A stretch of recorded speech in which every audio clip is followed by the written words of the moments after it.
di balik perubahan warna laut yang mengubah segalanya.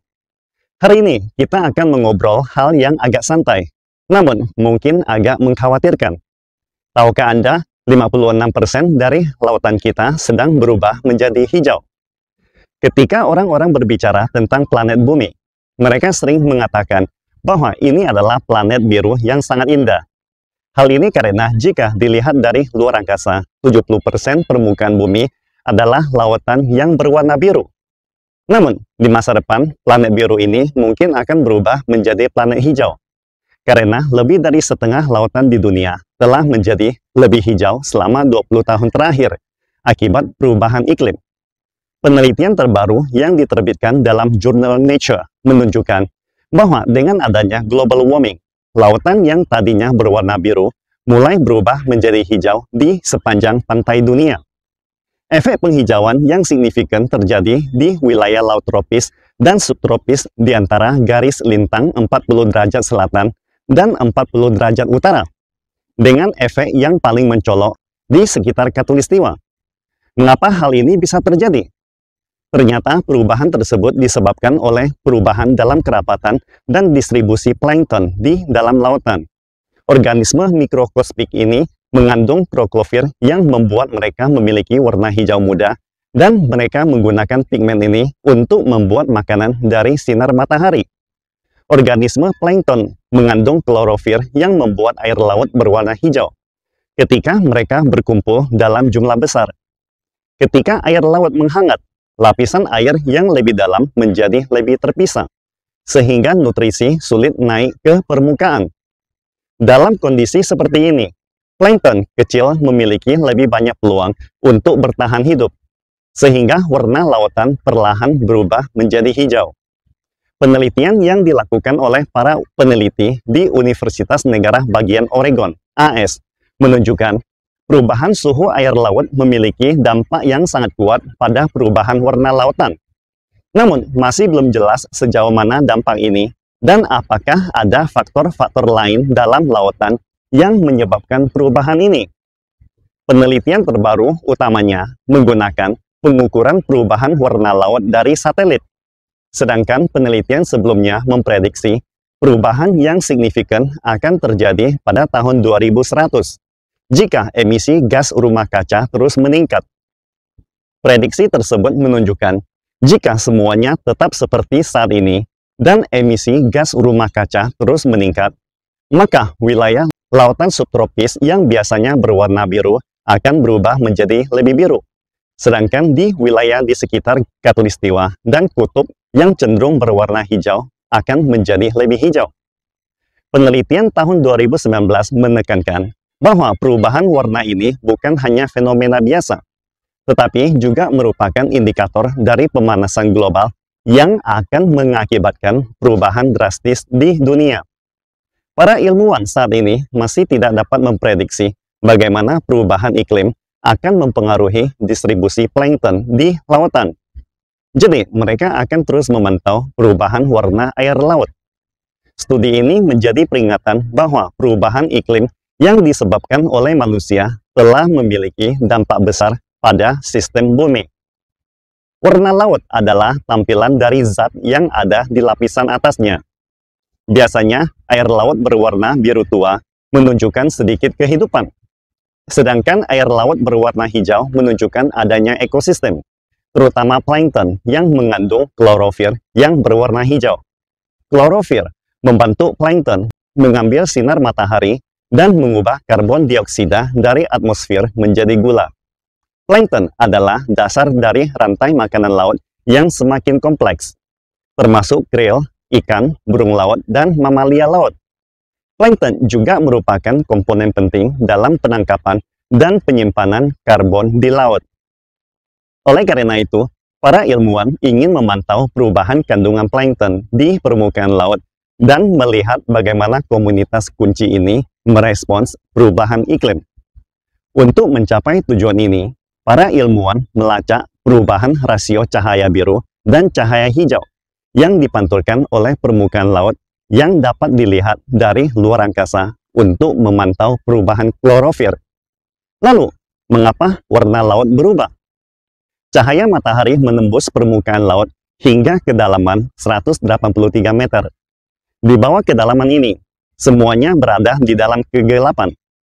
Di atas kedalaman ini, sebagian besar molekul air dapat menyerap semua warna kecuali biru, sehingga biru adalah warna yang tercermin. Bahan organik yang ada di permukaan laut seperti plankton mengubah warna laut. Ketika laut menjadi lebih hangat, aliran laut menjadi lebih tidak teratur dan perbedaan antara lapisan air menjadi lebih jelas, menunjukkan bahwa air hangat tidak campur dengan bagian dingin dengan mudah. Di dalam lautan terdapat ribuan spesies plankton yang beradaptasi dengan air hangat dan air dingin. Ketika laut terus menjadi lebih hangat, beberapa spesies mungkin akan punah, beberapa mungkin akan bertahan, dan beberapa mungkin akan bermigrasi ke wilayah lain.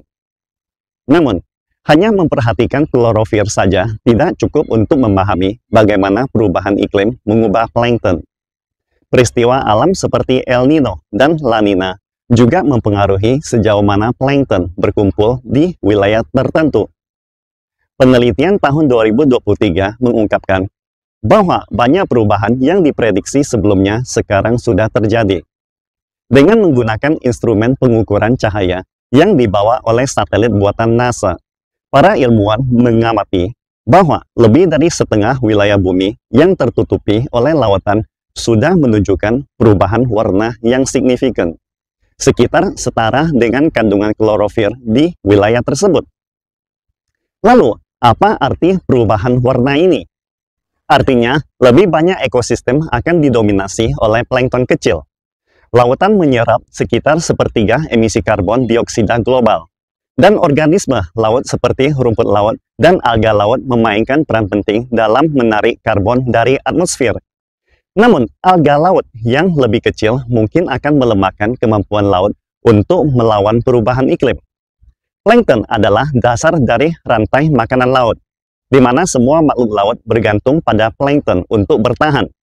Pengaruhnya akan berlanjut dari bawah ke atas, merentang ke seluruh rantai makanan. Aktivitas manusia adalah faktor utama dalam meningkatkan suhu laut.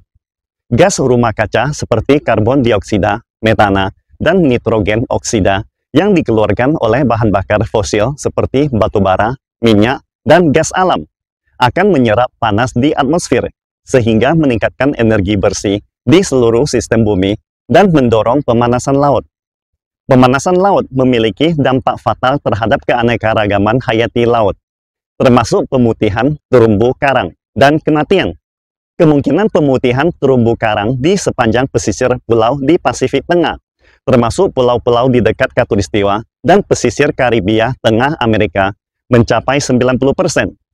Lebih dari 3/4 terumbu karang global akan menderita penyakit pada abad berikutnya, seiring dengan kenaikan suhu laut. Terumbu karang adalah organisme yang sensitif, dan kenaikan suhu laut meningkatkan reproduksi patogen seperti jamur dan bakteri, meningkatkan resiko infeksi terumbu karang. Selain itu, warna terumbu karang berasal dari alga endosimbon dalam tubuhnya. Dan ketika suhu air laut meningkat, jumlah alga ini berkurang, sehingga terumbu karang menjadi semakin pucat. Tahun 2023 merupakan pertama kalinya dalam 7 tahun terakhir ketika kondisi El Nino terbentuk di Pasifik Tengah, yang akan memperburuk pemutihan terumbu karang. Selama periode El Nino 7 tahun yang lalu, terumbu karang besar Australia mengalami kerusakan lebih dari setengahnya, dengan kerusakan yang paling parah terjadi pada terumbu cabang dari terumbu datar. Kedua jenis terumbu karang ini adalah rumah bagi banyak jenis ikan dan makhluk laut lainnya. Pemanasan air laut juga mempengaruhi distribusi sumber daya perikanan global. Kehidupan laut di berbagai wilayah sangat sensitif terhadap perubahan suhu.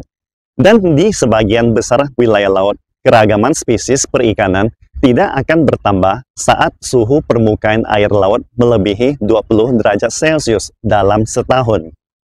Meskipun Thailand dan Amerika Serikat memiliki sumber daya perikanan yang melimpah, namun mereka telah mengalami kematian massal ikan akibat kenaikan suhu laut yang tidak normal.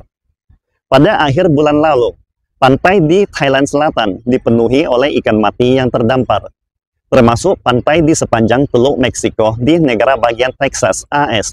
Juga diselimuti ikan mati sejauh beberapa kilometer. Kenaikan suhu air laut juga mempengaruhi distribusi perikanan. Penelitian menunjukkan bahwa sejak tahun 1970-an, keragaman spesies perikanan di perairan tropis semakin berkurang, dan spesies perikanan bergerak menuju kutub, dengan keragaman spesies yang bertambah di perairan beriklim sedang. Kerugian terbesar terjadi pada nelayan di sekitar ekuator, termasuk Indonesia dan negara-negara di sekitarnya. Karena stok ikan hanya akan berkurang dan tidak akan ada spesies baru yang menggantikan spesies yang meninggalkan wilayah tersebut. Kenaikan suhu permukaan laut di seluruh dunia juga telah mempercepat peleburan es laut di Antartika.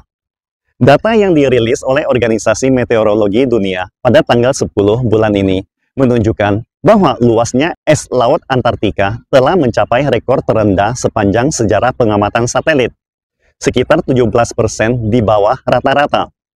Peleburan es laut ini akan mempercepat kenaikan permukaan laut, yang merupakan ancaman serius bagi daerah rendah dan negara kepulauan seperti Indonesia. Pastikan Anda subscribe dan follow akun ini supaya senantiasa mendapatkan info terbaru tentang teknologi terkini AI berkaitan. Salam Indonesia Maju!